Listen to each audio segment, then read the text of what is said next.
What's cooking, guys, and welcome back to my channel. In today's video I'm sharing this Indian and Pakistani style Chinese dish which is called chili paneer. Paneer is an Indian cheese that you can easily cook with because it doesn't melt and it keeps its shape. And if you're a spice lover, you're going to love this dish. It's a little bit spicy, it has a little hint of sweetness, but it's definitely a flavor explosion in your mouth. So stay tuned for the recipe.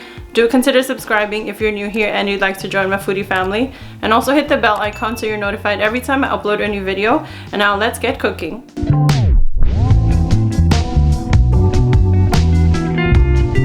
So this is the paneer I'll be using for this dish today. I'll be using about a pound or half of this 2-pound paneer block. These can be easily found at any South Asian supermarket in the fridge aisle. I cut the paneer into bite-sized cubes like this and transferred into a large bowl. To this I'm adding a little black pepper to my taste, or about 1 teaspoon. I have some salt to my taste as well. This doesn't have to be over salted, just a little is fine. Then I have 1 heaping tablespoon of cornstarch and 1.5 tablespoon of all-purpose flour. I'm going to mix this together so the flour, cornstarch, and the simple seasonings coat the paneer cubes. It will help to keep its shape and create a crispy coating on the outside. I'm going to heat up a small frying pan and add some oil to it until it gets hot. I'm just going to shallow fry these paneer cubes so I have more control in browning them. I don't always like to deep fry things. You're going to fry these until they have a light golden brown color on the outside, which takes about 2 to 3 minutes on each side, and have a slight crispiness to them. Air frying them is also an option, but this is just my usual method.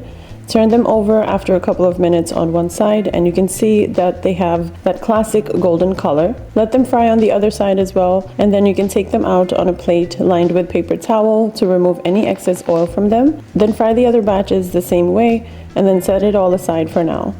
Now let's make the sauce I'm going to cook with later. I have about half a cup of hot sauce in a small bowl here. You can use sriracha or any type of hot sauce, but probably not Tabasco. Then I have ketchup here. I'm using about half a cup of this too, which I eyeballed. I have some red chili flakes. I'm using about half a teaspoon because these ones I have are very strong in taste. Then I have 1 tablespoon of ginger garlic paste. I have 2 tablespoons of granulated sugar. You can also use brown sugar here. And then I'm estimating about 1/3 of a cup of soy sauce. Mix this up till it's well combined. And I added another 1/4 cup of ketchup and 2 more tablespoons of sugar as it tasted too spicy for my liking. You can adjust all these spices and condiments as you like for your taste, guys. And now let's move on to cooking everything together.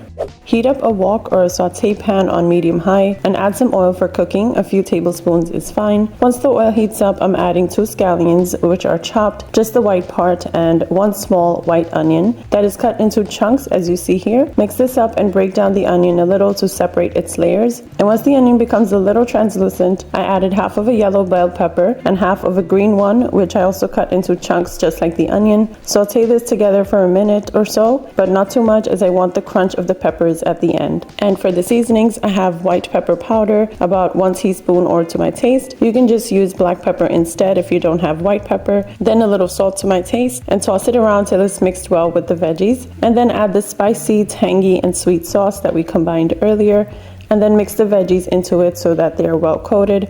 I will also add 1 green chili that I de-seeded. It's very spicy, so I want to be able to control that spiciness a bit. And then mix it well again, and this will add another layer of spicy flavors. And then add the cooked paneer in there as well and toss it around until the paneer pieces are really well coated with that spicy sauce. And the cornstarch and the flour on the paneer will help thicken the sauce a little bit and add a shininess to the dish. To finish it off, add the green parts of the scallion. And my camera died, so I couldn't show you that I mixed the scallion in, but I transferred the dish into a serving bowl here and garnishing it again with some scallion on the top.